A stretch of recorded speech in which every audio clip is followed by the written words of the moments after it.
जी मैं ये कह रहा हूँ, मेरे पास ये एक वेबसाइट है,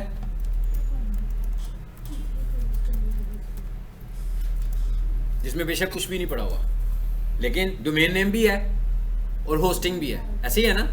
क्योंकि अगर डोमेन नेम ना होता तो चलती ना, और होस्टिंग ना होती तो ये खुलती ना, रन ना होती। तो इसका मतलब ये है कि ये डोमेन भी इसका परचेज हुआ हुआ है, होस्टिंग भी इसमें मौजूद है, तो वेबसाइट एक्टिवेटेड है। तो हम चाहते ये हैं कि हम इस वेबसाइट को अप्रूव कराना चाह रहे हैं, यानी इसी वेबसाइट को मैंने अप्रूव कराना है, इसी का मैंने साइट मैप बनाना है, और इसी की मैंने रोबोट्स फाइल बनानी है। और ये कहलाती है टेक्निकल एसईओ, जो मैंने आपसे कहा था कि इसे हम क्या बोलते हैं, टेक्निकल एसईओ। यानी कोई भी वेबसाइट होगी उसका ये काम आपने करना है। जब हम सर्च कंसोल किसी वेबसाइट का बनाते हैं तो बेसिकली हम वहाँ जाकर क्या कर रहे होते हैं, वेबसाइट के एनालिसिस कर रहे होते हैं। वेबसाइट हमें बता रही होती है कि भाई ये क्रॉल हो रही है कि नहीं हो रही है, वेबसाइट में एरर है कि नहीं है, वेबसाइट स्लो तो नहीं है आपकी, इसमें लिंक्स कितने हैं, कौन से कीवर्ड के अगेंस्ट क्रॉलिंग हो रही है, कितनी इन्फॉर्मेशन मिल गई है आपको, एनालिसिस मिल गया ना अपनी वेबसाइट के। ये सारे एनालिसिस करने के लिए हमें सर्च कंसोल में जाना पड़ेगा, और सर्च कंसोल में हम कब जाएंगे, जब वेबसाइट अप्रूव होगी। तो पहला टास्क क्या हमारा, वेबसाइट को अप्रूव कराना। ठीक है, कैसे कराना है जी अप्रूव, ये मैं पढ़ा चुका हूं।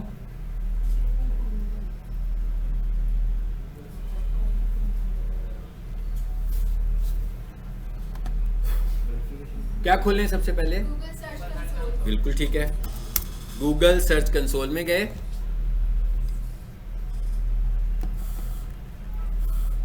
जी यहाँ से नहीं जाते, किसी और अकाउंट से जाते हैं, इसमें ऑलरेडी इतने सारे हैं, आप वैसे ही कंफ्यूज हो जाएंगे देख के, इस पे चले जाते हैं, गूगल सर्च कंसोल।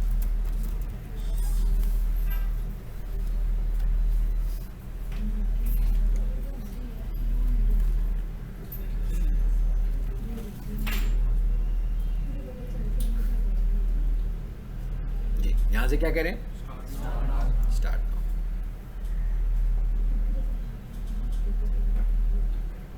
क्लिक हुआ है,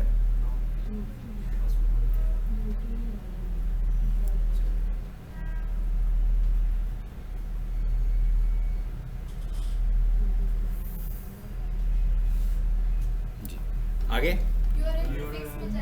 यूआरएल प्रीफिक्स में जाएंगे,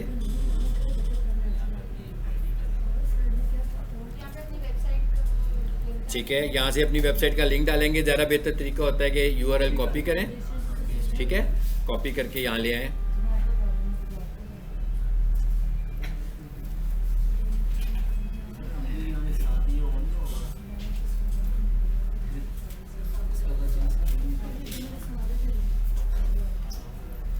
जी कंटिन्यू।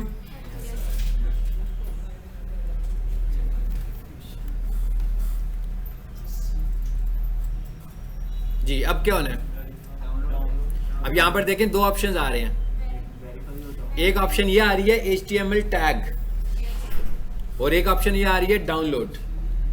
अगर हम फाइल को डाउनलोड करते हैं तो इसका मतलब क्या हुआ, इसे हम अपलोड करेंगे अपनी होस्टिंग में, और अगर हम करते हैं टैग कॉपी, जैसे टैग आ रहा है ना एक लिखा हुआ, तो इसका मतलब क्या हुआ, इसे हम कॉपी करेंगे इंडेक्स के हेड में, इंडेक्स के हेड में एज इट इज पेस्ट कर देंगे। ये भी एक अप्रूव करने का तरीका है। तो इंडेक्स की फाइल तो अपलोड ही होगी ना, यहाँ अपलोड करनी होगी हमने, तो जब इंडेक्स की फाइल अपलोड हो गई तो इसका मतलब क्या हो गया, साथ में ये भी हो गया, साथ ही प्रोसेस कंप्लीट हो गया। ठीक है, तो अभी हम कहते हैं हम पहले वाला मेथड यूज कर रहे हैं, तो इसका मतलब क्या हुआ, हम इसको डाउनलोड करेंगे, पहले डाउनलोड करेंगे, डाउनलोड करके इसे अपने कंप्यूटर पे लाएंगे, डाउनलोड करके अपने कंप्यूटर पे ले आएंगे। मेरे कंप्यूटर पे आ गई है, अब मैंने इसको लाइव करना है।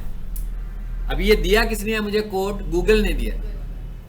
इस कोड को जब मैं अपनी वेबसाइट पे पेस्ट करूंगा और गूगल उसे चेक करेगा, ठीक है, अगर उसको मिलेगा वहां पर, तो उसको पता लग जाएगा कि हम ही वेबसाइट के ऑनर हैं, क्योंकि उसी ने हमको कोड दिया था और उसी कोड को उसने चेक कर लिया। ठीक है, तो ये ऑनरशिप प्रूफ कराने का तरीका है। अब हम क्या करेंगे आगे,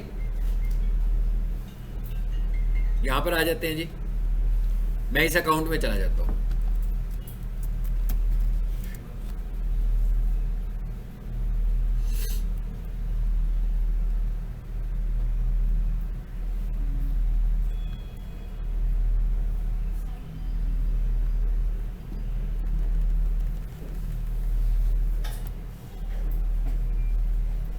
जी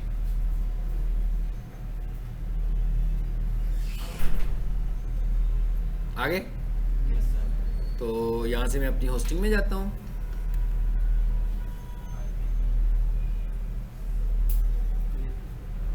ये जब भी आप होस्टिंग परचेज करेंगे तो ऐसा अकाउंट आपके पास होगा, ठीक है। ये कंपनी ने, जब आप पैसे खर्चोगे बेटा, जब आप वेबसाइट बनाओगे, ठीक है, कंपनी वालों से रब्ता करोगे कि हमें होस्टिंग चाहिए, ठीक है, वो आपसे कहेंगे कितनी पेमेंट करें, आप पेमेंट करोगे, आपको ईमेल के ऊपर यूज़र नेम और पासवर्ड आ जाएगा, आपकी होस्टिंग बन जाएगी। ये आप तब ये करेंगे उस वक्त जब आपको अपनी वेबसाइट बनानी है। हाँ जी, नहीं ज़रूरी तो नहीं है ना आप इसको मतलब लाइव करो। मैंने तो आपसे कहा था आपकी कुछ बन जाएगी, 1-2 वेबसाइट्स मैं अपलोड कर दूंगा आपकी, ठीक है, फ्री में कर दूंगा, अपने जो मेरे पास सर्वर्स हैं उनके ऊपर मैं अपलोड कर दूंगा। हाँ जी, इधर है। अब ये क्या लिखा हुआ है, log in to cPanel. आपने अपनी जो डाटा अपलोड करना होता है, जो वेबसाइट अपलोड करनी होती है, वो कहाँ करनी होती है, सी पैनल में करनी होती है। चलें, ये सी पैनल में आ गए हैं और सी पैनल में हमारे पास ये है फाइल मैनेजर। यहां पे जाएंगे,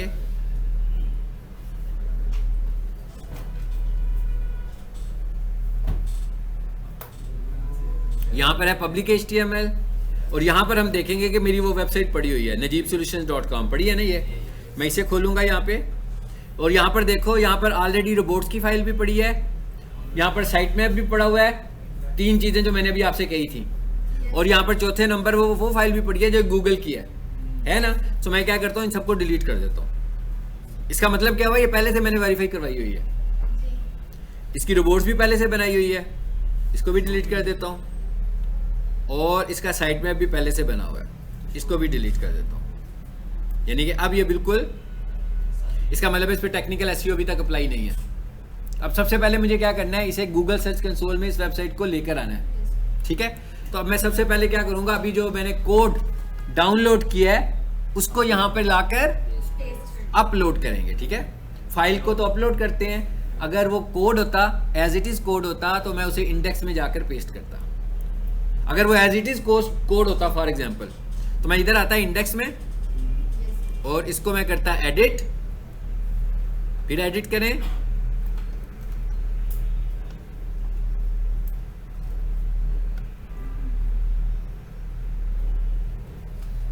जी आगे देखिए, इसमें कुछ भी नहीं काम किया हुआ ना। तो मैं क्या करता, यहां पर आकर हेड पोर्शन डिफाइन करता,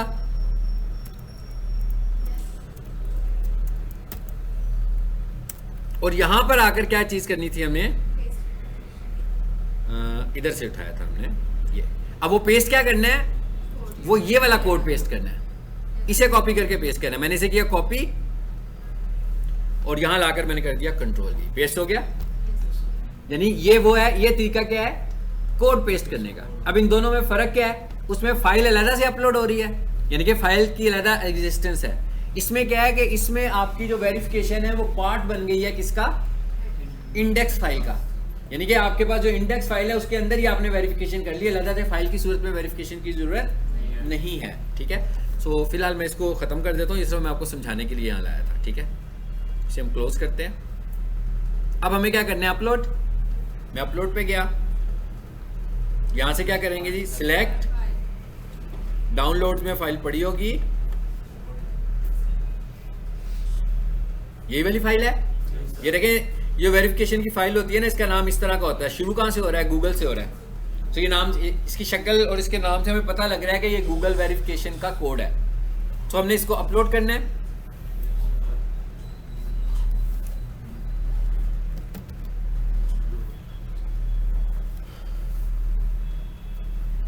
अभी ये ग्रीन कलर में होगी तो इसका मतलब होगा कि अपलोड कंप्लीट हो गई है। अब हम वापस आते हैं वहीं पर, क्योंकि अब हमने अपलोड कर दी है। अब हम उसे कह रहे हैं भाई हम अपलोड कर चुके हैं, अब आप चेक करो हमारी वेबसाइट को। अब वो देखेगा, वेरीफाई के बटन के बाद देखेगा कि जो कोड मैंने इन्हें प्रोवाइड किया था। अब आप मुझे बताइए लैब में कैसे करेंगे? हाँ, नहीं कर सकते ना, मैं क्या नहीं समझ सकते, ये चीज़ आपको समझ में ही नहीं आ सकती लैब में। ये चीज़ें समझने के लिए एक तो ये क्लासरूम सेशन मेरा इंपॉर्टेंट है, दूसरी ये वाली वीडियो इंपॉर्टेंट है, ठीक है। उसके बाद आपके पास अगर होस्टिंग हो तो आप खुद कर सकते हैं, नहीं तो आप मेरे साथ ही करोगे जब भी करोगे, ऐसे ही है ना। अगर आपके पास अपनी होस्टिंग हो फिर तो कर सकते हैं ना, अगर आपके पास अपनी होस्टिंग ही नहीं है फिर तो नहीं आप कर सकते ये काम। ये काम करने के लिए तो एक होस्टिंग की ज़रूरत है प्रॉपर। लो जी, ये इसका मतलब क्या हुआ जी, वेरीफाई हो गई। अब हम यहाँ से करते हैं गो टू प्रॉपर्टी।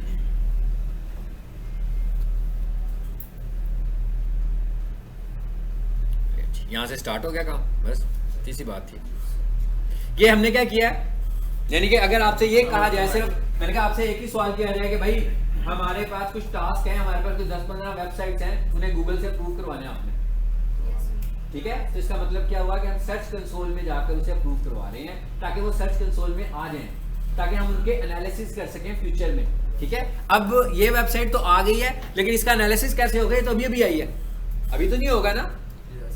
हम एसईओ की जब बात करते हैं, हम कहते हैं भाई 1 महीना, 2 महीने, 3 महीने, 6 महीने, 8 महीने, फिर हमें एनालिसिस नजर आ रहे होते हैं, फिर हमारी वेबसाइट रैंक करनी है। तो इसका मतलब क्या हुआ कि ये भी हमें 1 महीना तो लगेगा ना कम से कम, रिजल्ट दिखाएगी कि क्या हो रहा है आपकी वेबसाइट के साथ, क्या बग्स हैं आपकी वेबसाइट में, कौन से कीवर्ड्स हैं जिनके अगेंस्ट आपकी वेबसाइट सर्च होने लगी हुई है। अब आप यहाँ देखें, अगर ऊपर ये देखें, ये साइट को देखें, वेबसाइट आ गई। ये क्या है, क्या इस्तेमाल कर रहे हैं हम, प्लेटफॉर्म कौन सा यूज कर रहे हैं, सर्च कंसोल यूज कर रहे हैं, ठीक है। अब ये सर्च कंसोल मैंने बनाया है, मिसाल के तौर पे मैं कहता हूं कि यही वाला सर्च कंसोल का एक्सेस सारे स्टूडेंट्स के पास हो, कि भाई ये आपके पास आ गया है, ठीक है। अब इसका एक्सेस मैं कहता हूं सब स्टूडेंट्स को दे दूं, ताकि वो अपने घर बैठकर महीने के बाद, 10 दिनों के बाद एनालिसिस देख सकते हो कि क्या हो रहा है इसको, ठीक है। तो फिर हम क्या करेंगे, इसकी परमिशंस दे देंगे मुख्तलिफ जीमेल्स पर। मतलब मैं क्या करूंगा, आप सबके जीमेल ऐड करूंगा, आप सबके जीमेल अकाउंट्स ऐड करूंगा, और उन जीमेल अकाउंट्स पे परमिशन दे दूंगा कि भाई आप भी इसको सर्च कंसोल को देख सकते हैं। तो आप अपना जीमेल खोलोगे और सर्च कंसोल पे जाओगे तो आप इसके सर्च कंसोल पे आ जाओगे। समझ आ गई ये बात? कैसे करेंगे ये काम, ये देखें, सेटिंग्स है,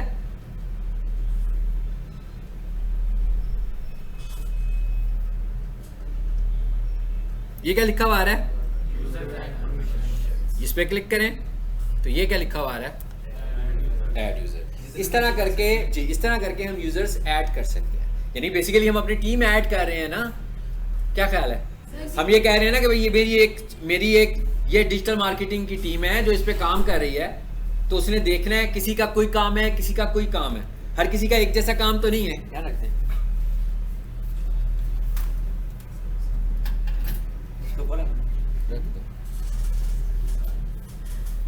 जी, हर किसी का एक जैसा काम तो नहीं है। एक बंदे को मैंने कहा कि भाई इसने सर्च कंसोल के एनालिसिस करने हैं, उसको मैंने सिर्फ सर्च कंसोल के एनालिसिस पे लगाया हुआ है, तो वो ये कर रहा है। अब मैं इधर आऊँ जरा, तो इधर हम देखेंगे हमारे पास बहुत सारी वेबसाइट्स हैं।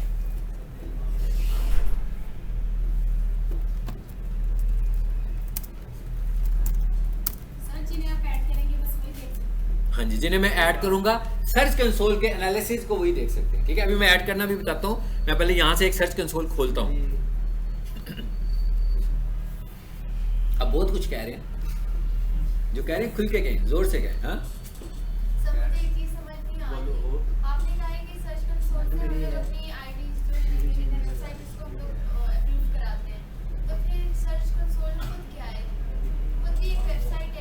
सर्च कंसोल एक एप्लीकेशन है जिसके अंदर गूगल का एप्लीकेशन है जो मॉनिटर करता है आपकी वेबसाइट को। लेकिन वेबसाइट को कब, ऐसे नहीं है कि कोई भी उठे और किसी की वेबसाइट को लिखे और इसे मॉनिटर करना शुरू कर देगा।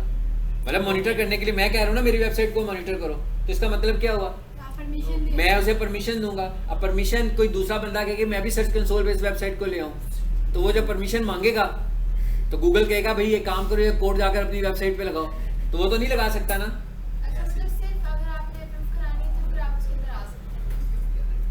जी, ये एक एप्लीकेशन है जो आपकी वेबसाइट के मॉनिटरिंग और एनालिसिस कर रहा है। सो ये कैसे हो सकता है, ये अगर आपके पास उसकी राइट्स होंगे तो, ठीक है। वो ये ऑनरशिप प्रूव करवाता है ना, पहले तो सबसे पहले उसने ऑनरशिप प्रूव कराई है कि क्या आप वाकई इस वेबसाइट के ऑनर हैं कि नहीं है।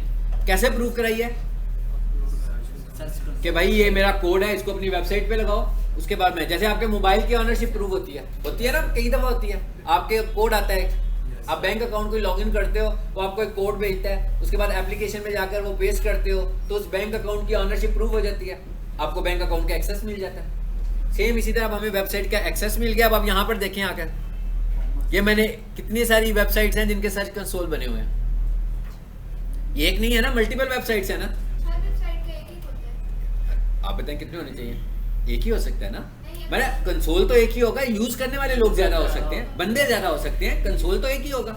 मतलब मैं एक बनाऊं उसके बाद मैं कहता हूँ एक और बनाऊं, तो इसका मतलब क्या होगा, प्रीवियस ओवरराइट हो जाएगा। मतलब हम एक सर्च कंसोल में अपनी 3 वेबसाइट्स के ग्रुप चला सकते हैं। 3 नहीं, जितनी मर्जी करवाएं, ठीक है। आप देख रहे हैं इसमें कितनी लिस्ट आ रही है वेबसाइट्स की, आ रही है ना। सर वो कह रही कि बेसिकली एक जीमेल हो, जीमेल में मीन्स जी जी, यही हम भी यही कह रहे हैं हम भी यही कह रहे हैं कि ये एक ही जीमेल है।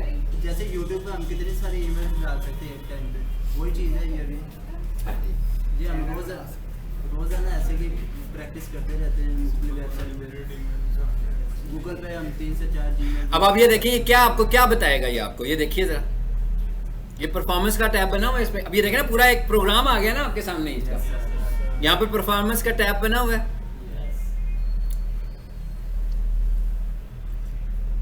एनालिसिस हो रही है ना। Yes sir. अब ये पुरानी वेबसाइट है ना, तो उसके एनालिसिस आ रहे हैं इसके ऊपर, काफी देर से ऐड हुई हुई है। तो कह रहा है भाई टोटल क्लिक्स कितने हुए हैं, 38। टोटल इंप्रेशंस कितने हैं, इंप्रेशंस पता है क्या होते हैं? क्लिक करके रुक उसमें जाते हैं, जो देख कोई रुक जाता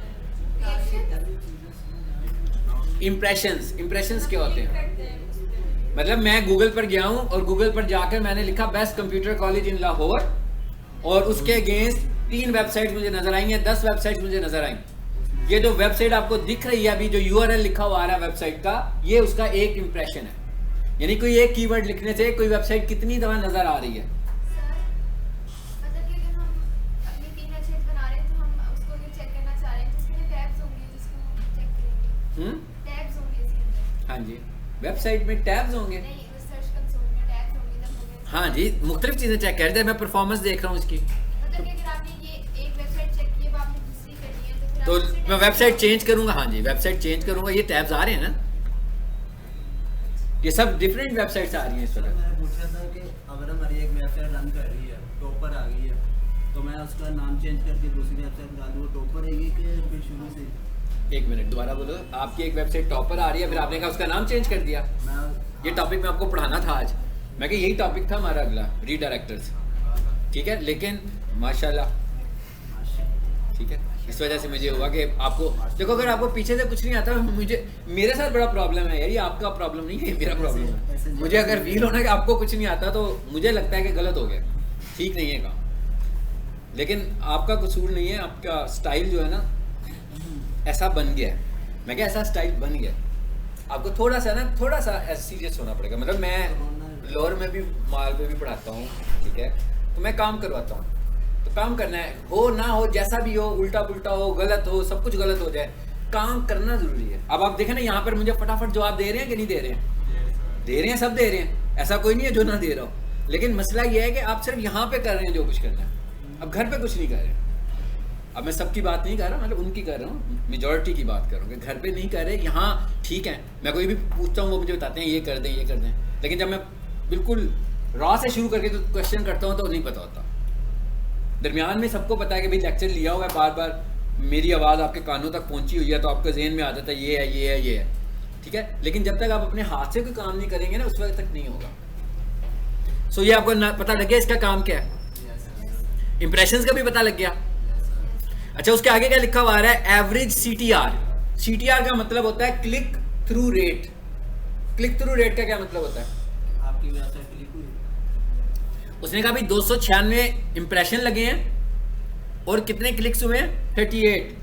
तो उसको उन्होंने डिवाइड करके बताया कि आपका क्लिक थ्रू रेट कितना है। मतलब क्लिक थ्रू रेट का क्या मतलब है? मतलब मैं किसी बंदे को नीचे जाकर कहता हूँ कि उसको मैं 100 हैंडबिल्स देता हूँ कंप्यूटर कोर्सेज के, और मैं से कहता हूँ ये सुबह से कहता हूँ दोपहर तक ये बांट दो लोगों को, ठीक है।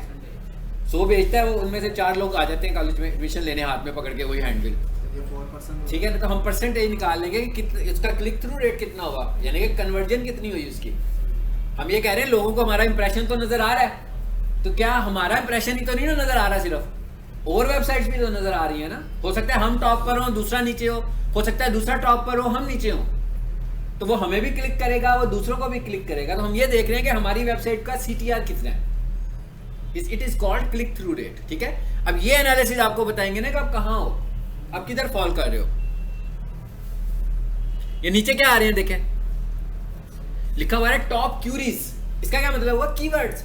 कि भाई लोग लिख क्या रहे हैं, लोग कौन से टर्म्स लिखते हैं तो उसके अगेंस्ट आपकी वेबसाइट उसे नजर आ रही है। जैसे अब आप देखो यहाँ पर क्या लिखा है, सबसे पहले प्रोफेशनल किचन इक्विपमेंट, तो कह रहे हैं 113 इंप्रेशन लगे हैं और 31 क्लिक्स हुए हैं।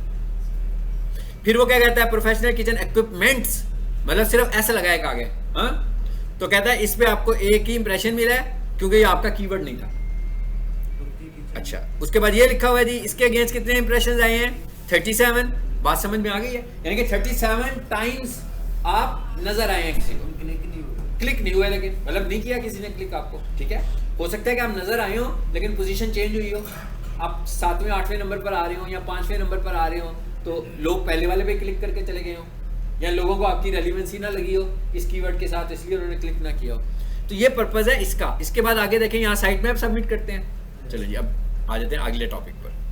मैं क्या, अब नेक्स्ट जो है वो क्या है, साइट मैप। अब हमने क्या करना है, हमने साइट अप्रूव करा ली है, अब अगला टास्क क्या है, हमने साइट मैप बनाना है, अपनी वेबसाइट का साइट मैप बनाना है। ये काम भी आपने फ्रीक्वेंटली करना है। अगर आप एसईओ ऑप्टिमाइजर हैं तो ये काम आपने फ्रीक्वेंटली करना है, क्योंकि जितनी भी वेबसाइट्स होंगी सबको अप्रूव कराना है, सबके साइट मैप बनाने हैं। चलें आगे बताएं आप क्या करें। गूगल पे आएंगे। अच्छा, जिसको आता है ना वो ना बताए, जिसे नहीं आता वो बताए। कितना अच्छा क्वेश्चन है ये, हाँ? मैं बुलवाता हूँ, मैंने कहा मैं बुलवा लेता हूँ। हाँ जी माइदा, आप बताएं। यही सवाल, साइट मैप, मैंने कहा साइट मैप बनाना है। हाँ जी, साइट मैप बनाए। आपको मैं देख रहा हूँ, मैंने कहा आपको मैं देख रहा हूँ, ठीक है।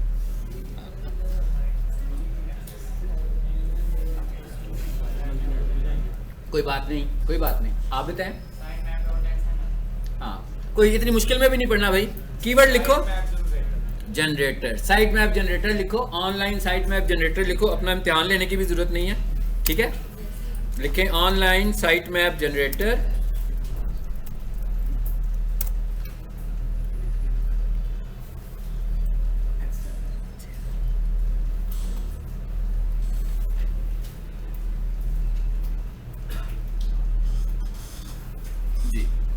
अगर आप लोगों ने घर जाके प्रैक्टिस शुरू कर दी ना, तो मैं समझूंगा मेरा काम तो हो गया।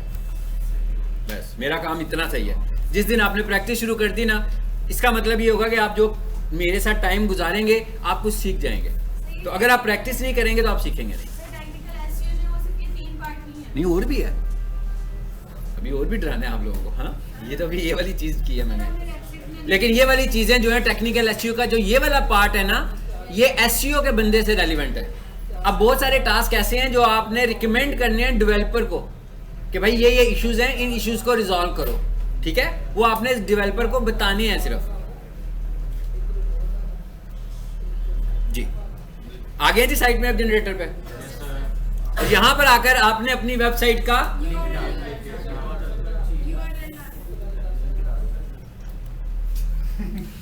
ये रिपीट टेलीकास्ट आप लोगों के लिए चली हुई है।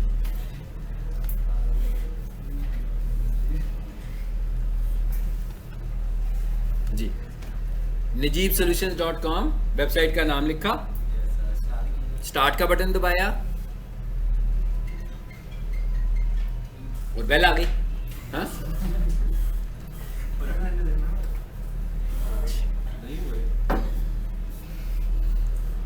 कोई मसला नहीं, ये नेट की वजह से लो होगा। यानी कि अब इसमें क्या होगा, साइट मैप जनरेट हो जाएगा हमारा, ठीक है। और साइट मैप जनरेट होने के बाद वो हमें कहेगा कि भाई इसको अपलोड कर लो। जनरेट होने के बाद वो कहेगा कि भाई ये तो ऑनलाइन हो रहा है ना, जो कुछ भी हो रहा है। जी हो गया। आगे लिखा हुआ है व्यू साइट मैप डिटेल्स। अब हमने क्या करना है, इसको व्यू करना है। और ये क्या लिखा हुआ है, जहां से हमने इसको डाउनलोड करना है। अच्छा, ये साइट में आपकी पहले भी एक फाइल बनी है, वो उसकी एक कॉपी आ रही है, तो उसके ब्रैकेट में 1 लिखा हुआ आ गया, ऐसे ही है ना। तो मैं क्या करूंगा कि भाई उसकी ओरिजिनल वाली को डिलीट कर देता हूं, जो पहले आ रही है वहां पे। ये है अभी वाली और पहले वाली ये है, इसे रिमूव कर देते हैं। एक नाम की तो एक ही चीज हो सकती है ना एक जगह पे। चलो साइट मैप, अब क्या करें?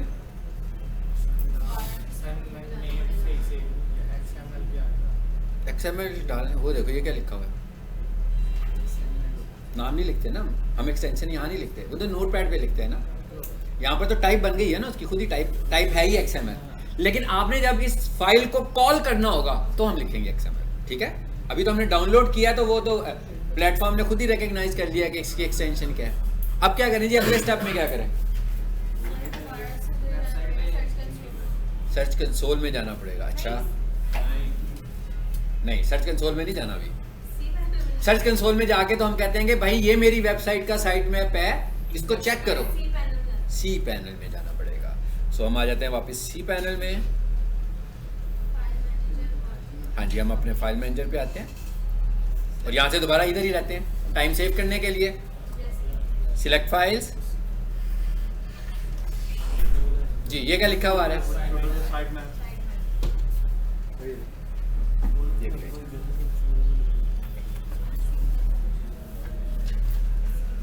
अब तो आप लोगों को मैंने जोर जबरदस्ती ये टेक्निकल एसईओ करा ही दिया है ना, अब तो नहीं भूलेगी मुझे लग रहा है।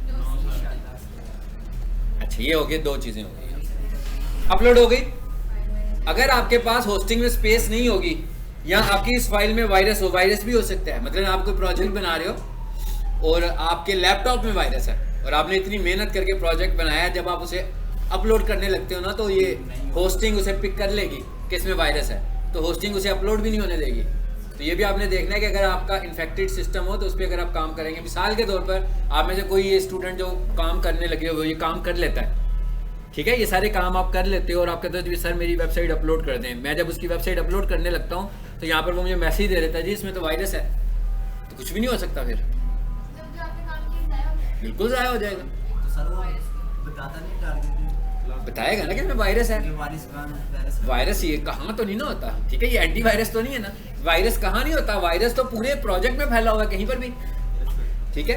तो वायरस को नहीं आप डिलीट किए, फाइल तो नहीं है ना जिसको हम निकालेंगे, वो तो फाइलों के साथ अटैच हुआ है आपकी। तो आपने अपना सिस्टम जो है वो क्लीन रखना है इन कामों के लिए, ठीक है। वायरस किसी भी यूएसबी लगाने से आ गया, किसी भी वजह से आ गया।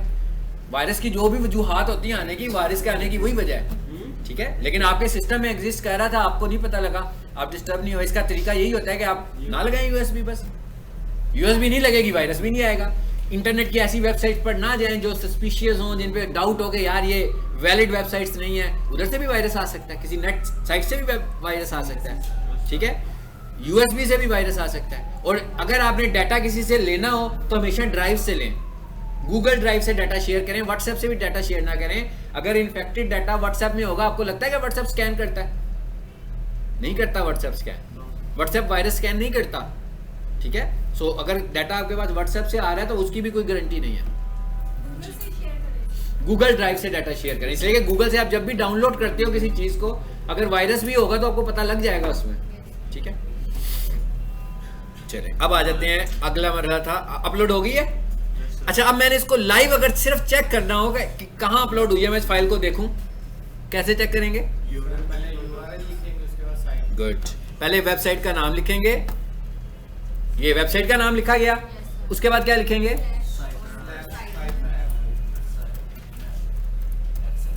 चलो आ गया।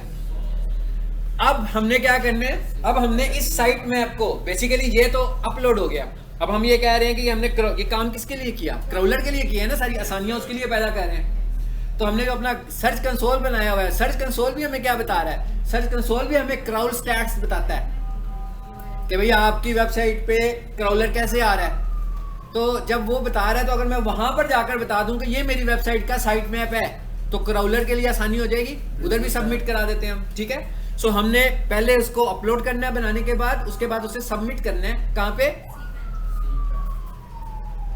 सी पैनल में तो कर दिया हुआ है, सबमिट कहाँ करना है? सी पैनल पे तो अपलोड करते हैं ना, सबमिट कहाँ करना है साइट मैप को? हाँ सर्च कंसोल में सबमिट करना है, इधर हैं जी। और सब सर्च कंसोल पे सबमिट करना तो बहुत आसान है, लेफ्ट साइड पे नजर आ रहा है आपको,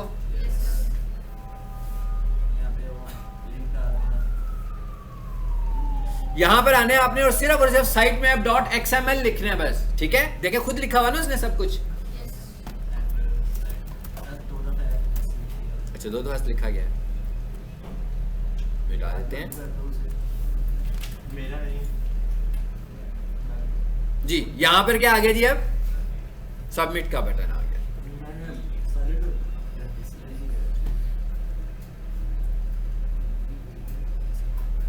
सक्सेस का बटन भी आ गया यहाँ पे। सम टाइम फौरी तौर पर नहीं भी होता तो आपने परेशान नहीं होना, ठीक है। मे बी 1 घंटे में हो जाए या मे बी नेक्स्ट डे में हो जाए। अगर नेक्स्ट डे में भी नहीं होता फिर हमें चेक करना पड़ेगा जी। उसके बाद ये रखिए ओवरव्यू पे आया हूं मैं, यहाँ पे क्लिक किया और यहाँ पर आकर मैंने अपनी वेबसाइट का URL देना है। कुछ और आ गया, हाँ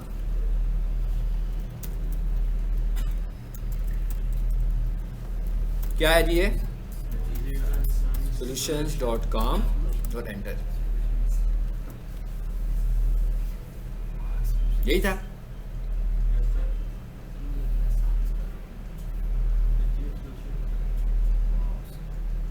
ठीक, इस वेबसाइट पे कुछ है भी नहीं ना, कंटेंट भी तो नहीं लिखा हुआ हमने। अच्छा ये देखिए, ये क्या लिखा हुआ आ रहा है नीचे, रिमूवल्स।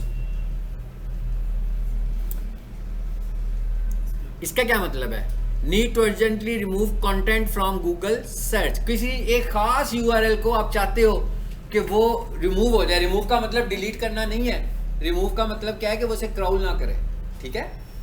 रिमूव करना होगा तो मैं सी पैनल से रिमूव करूंगा ना जाकर, या वर्डप्रेस की वेबसाइट होगी तो वहां से जाके पेज डिलीट कर दूंगा तो रिमूव हो जाएगा।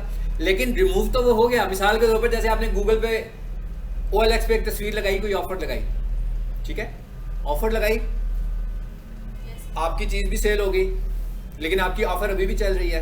फिर आपने क्या किया, 2 महीनों के बाद जाके अपनी ऑफर डिलीट कर दी। अब गूगल ने क्या किया हुआ है, उस पेज को क्रॉल किया हुआ है, तो जब कोई बंदा सर्च करता है उसे क्रॉल में नजर आ रही है ना, वो बेशक डिलीट भी हो गई है, अंटिल को 3-4 दफा कोई बंदा उस पर क्लिक नहीं करेगा उस वक्त तक वो वहां से रिमूव नहीं होगी। तो उसने क्रॉल करके तो रख ली हुई अपने पास, तो हम उसे कह रहे हैं कि भाई इसको क्रॉल ना करो। तो ये काम भी हम यहाँ पे आके बताते हैं। नीचे आकर देखें जरा, पेज एक्सपीरियंस, ये बताएंगे हम उसको। पेज एक्सपीरियंस यहाँ से बताएंगे डेवलपर को, किसी भी वेबसाइट को खोल के यहाँ से बताएंगे अगर कुछ इश्यूज होंगे कि आपकी वेबसाइट। नेक्स्ट लेक्चर में मैं इश्यूज डिस्कस करूंगा आपसे। आगे क्या आ रहा है जी, core web vitals. Core web vital का मतलब यह है कि आपकी वेबसाइट का मोबाइल एक्सपीरियंस कैसा है, हाँ।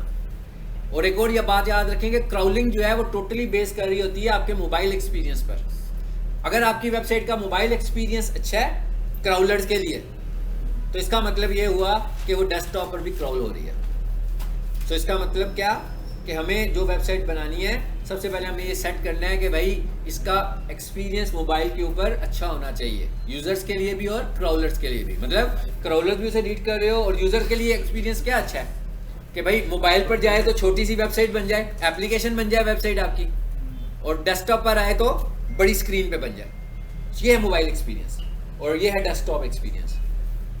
वेबसाइट खुलती किस तरीके से है, हमारे पास एक URL होता है, बताया था आपको भी, किस लिए बोला, वेबसाइट की स्पीड चेक करने के लिए। देखिए मैं क्या लिख रहा हूं, नहीं पता मुझे भाई, वेबसाइट स्पीड चेक लिख दिया मैंने। GT मैट्रिक्स और भी बहुत सारे आ रहे हैं, नीचे आ रहे हैं ना। GT मैट्रिक्स को यूज करें, यानी मेरे पास जब कोई बंदा अपनी वेबसाइट भेजेगा फर्स्ट डे कि भाई मेरी वेबसाइट की आपने SEO करनी है, तो सबसे पहले मैं उस पर GT मैट्रिक्स पे से रन करके देखूंगा और मैं उसे बताऊंगा कि भाई आपकी वेबसाइट के इश्यूज हैं कुछ के नहीं है। यहां आऊंगा, उस वेबसाइट का नाम लिखूंगा, ये कामरान हैदर अवान लिखा हुआ है, तो इस पे मैंने क्लिक किया, वेबसाइट एनालिसिस आने शुरू हो गए। चलो किसी वजह से एरर आ गया, मे बी ये वेबसाइट डोमेन रही ना हो, ये पॉसिबल है। चेक करें ये वेबसाइट खुलती है कि नहीं।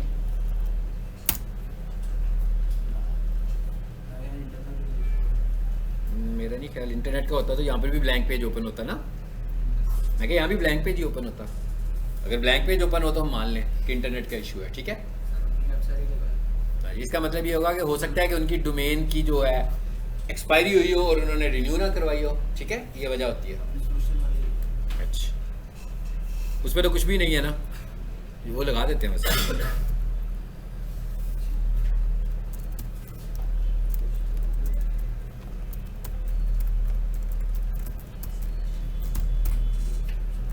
चलो अच्छा ये भी हो गया। अब ये सारे काम हो गए जो हमने किए हैं। Yes, sir. देखते हैं क्या आता है। इधर आए ज़रा, इसे करने दें कुछ जो कर रहा है, ये बाद में देखते हैं ये क्या करता है।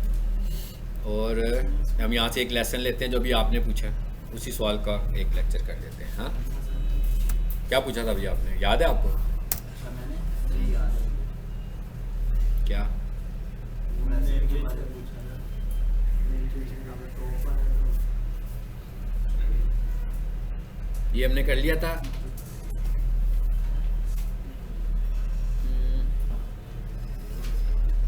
Sir, robot file नहीं बनाई? हाँ robot file, good, robot file बनाते हैं। रोबोट फाइल नहीं बनाई हमने।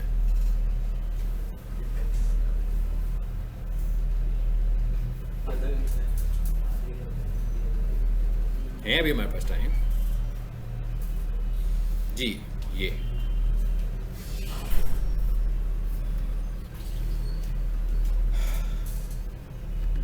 रीडायरेक्टर्स, जो आपने क्वेश्चन किया था वो इस टाइटल के अंदर कवर होता है। अब आ जाते हैं इधर। जबरदस्त है भाई, कुछ लिखा ही नहीं हुआ तो मतलब उसने अपने सारे स्टैंडर्ड्स चेक किए हैं कि स्पीड इसकी कैसी है, ठीक है। उसके जब अब मैं कंटेंट लिखना शुरू करूंगा तो आहिस्ता आहिस्ता क्या होना चाहिए जो लगे कि अच्छा है। ये और एग्जाम 100% है। ये किसी और वेबसाइट को लिखोगे तो आपको पता लग जाएगा। हाँ सर, ये कोई जी। इसमें क्या क्या ये आपसे मैंने एक बार पहले भी डिस्कस किया हुआ है। पक्का नहीं किया? ऐसे डिटेल से नहीं किया होगा। नहीं किया। वही नहीं किया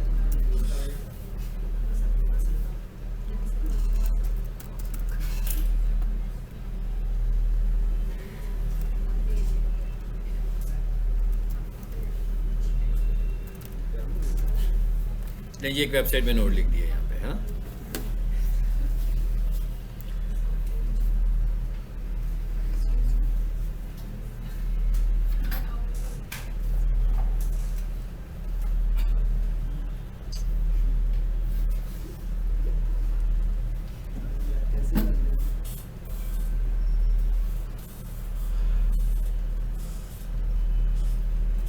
अच्छा, अब आखिरी काम क्या रह गया जी हमारा? रोबोट फाइल बनाना। हाँ जी, मुझे लग रहा है कि ये स्किल जो अगली रो में लड़के बैठे हुए हैं ना, इनमें बहुत शानदार है रोबोट फाइल बनाने में, है ना। चलिए बिल्कुल माइंड। वेबसाइट पे बाउंस बैक आता है, उससे स्पीड पे फर्क पड़ता है।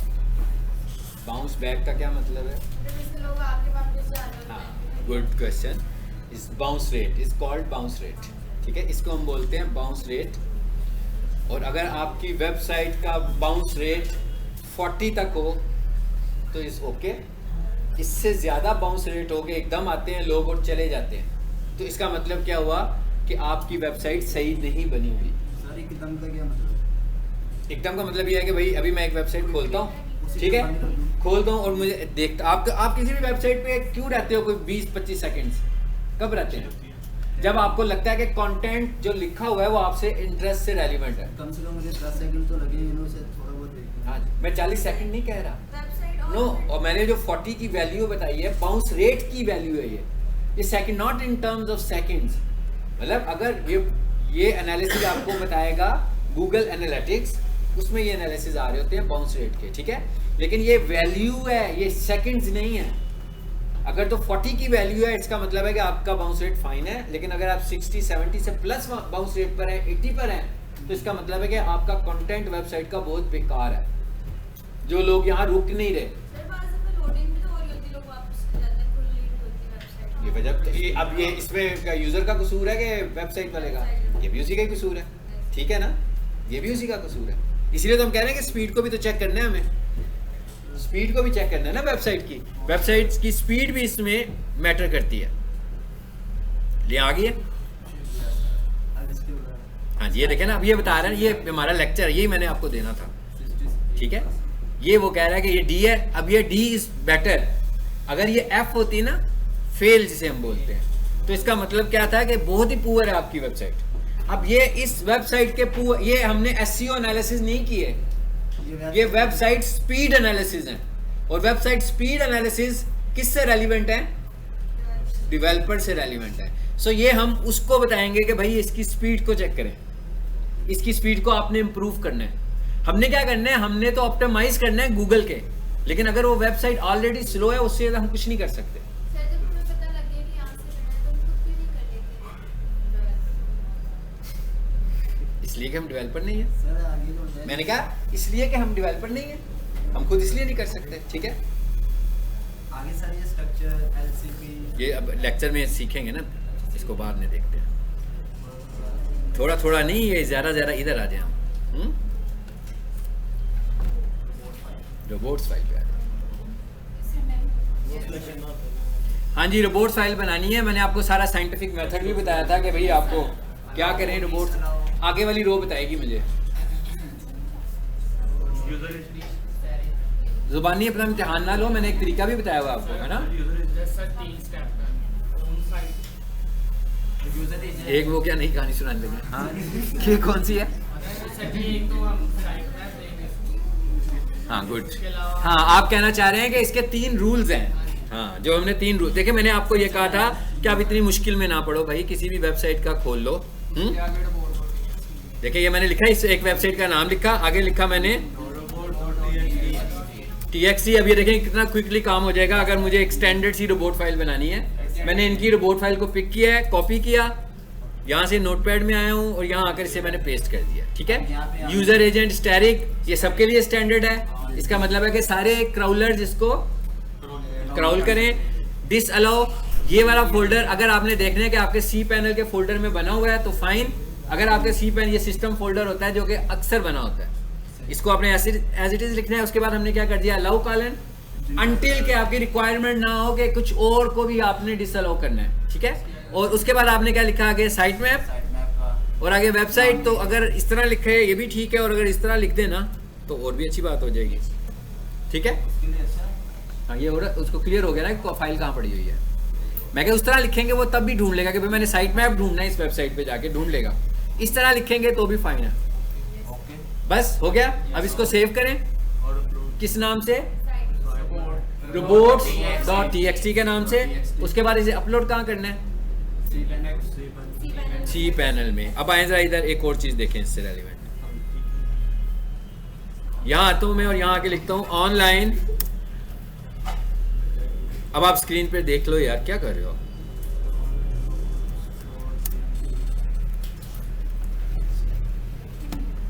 जी क्या लिखा है मैंने, ऑनलाइन रोबोट txt टेस्टर।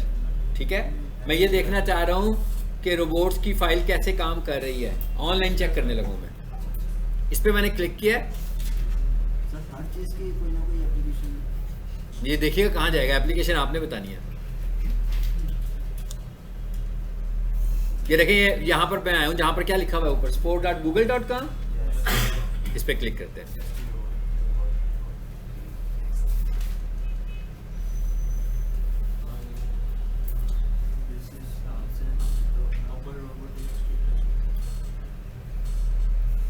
पता लगा कहाँ आ गए हम, सर्च कंसोल में आ गए हम। मगर ये जो सर्च कंसोल है, ये सर्च कंसोल का पूरा, ये आपको ये वाली ऑप्शन एग्जैक्टली सर्च कंसोल में नहीं नजर आएगी कहीं भी। मैं ये ऑप्शन सर्च कंसोल में नजर नहीं आएगी, इसलिए कि ये वाला ऑप्शन जो है ये ओल्ड वर्जन का ऑप्शन है। ठीक है, सो उन्होंने यहाँ पर ये दिया हुआ है आपको। यहाँ से हम करेंगे रोबोट टेक्सटर और यहाँ पर आ जाएगी हमारे पास ये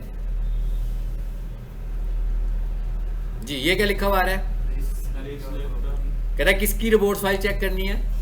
यहाँ बहुत सारी वेबसाइट्स है ना, अगर एक वेबसाइट होती तो सिर्फ एक ही का नाम आ रहा था, क्योंकि इस अकाउंट में मेरे में एक से ज्यादा वेबसाइट्स हैं। तो मैं यहाँ पर आता हूँ, वो कौन कौन सी है जी, बेस्ट डिजिटल मार्केटिंग प्रोफेशनल वाली को देख लेते हैं। ठीक है, अच्छा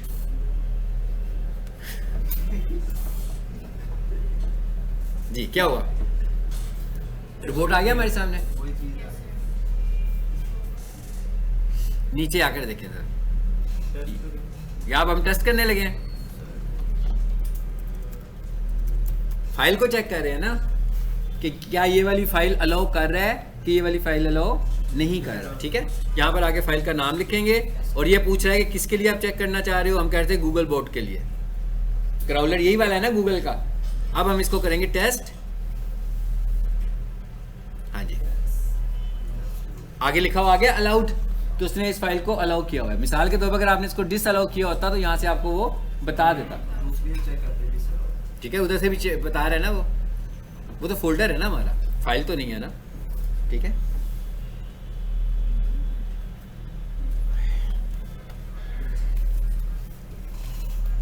ये अटेंडेंस में लगाता हूँ।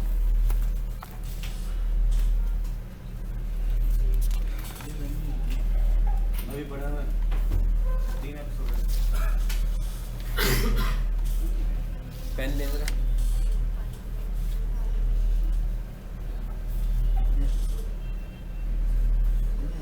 मैं कैंसिल कर दूँ।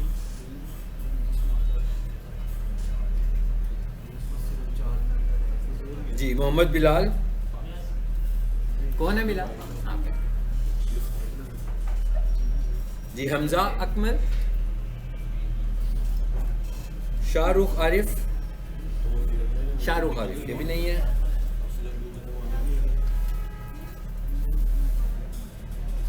शाहरोज, शाहरोज कौन है?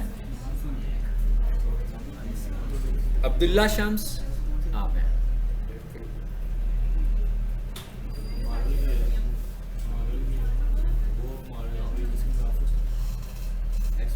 जैन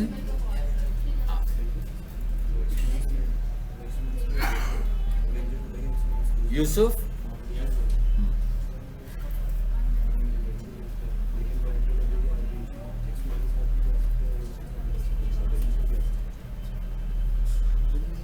अरहम आए हुए हैं ना? Yes sir.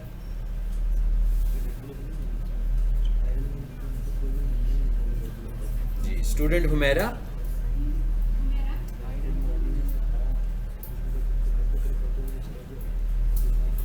तैयब, तैयब कौन है वाला? आपका नाम लिया था ना आज मैंने सवाल पूछने के लिए। हाँ, मेरे लिए सबसे डिफिकल्ट टास्क जो है ना वो अटेंडेंस लेना है। मुझे पढ़ाते हुए जो सबसे मुश्किल काम लगता है ना वो अटेंडेंस लेना लगता है। इसलिए मैं कोशिश करता हूँ कि आपको रिकग्नाइज कर लूँ फेसेस। सर मेरा ले लीजिए। सबसे मुश्किल काम मुझे लगता है ये। हाँ, मेरी कोई हेल्प कर सकता है इसमें, बिल्कुल करना चाहे तो ठीक है सर। कम्प्लीमेंट्री कोई हेल्प कर सकता है। अच्छा जी, अब्दुल कदीर, अवैस, अनसब, आपको मैं ढूंढ रहा था, आप मुझे मैसेज किया हुआ था। अच्छा, मैंने बताऊँ क्यों कहा था ग्रुप में मैसेज करें? होता ये है कि मैंने एक क्लास नहीं पढ़ा रहा हूँ ना, बहुत सारी क्लासेस पढ़ा रहा हूँ। तो ये मुझे ग्रुप में मैसेज आता है ना, मुझे समझ आ जाता है कि मैं कौन सी क्लास का मैं स्टूडेंट का है और मैंने उसको किस लेवल पर लेकर गया हूँ, मैंने उसे कैसे जवाब देना है। ठीक है, ग्रुप का मतलब ये है, सिर्फ और कोई वजह नहीं है।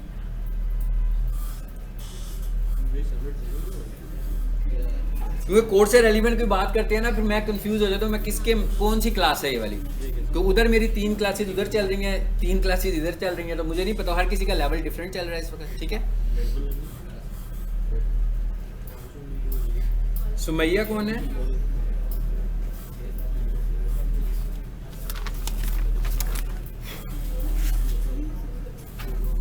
ये लें।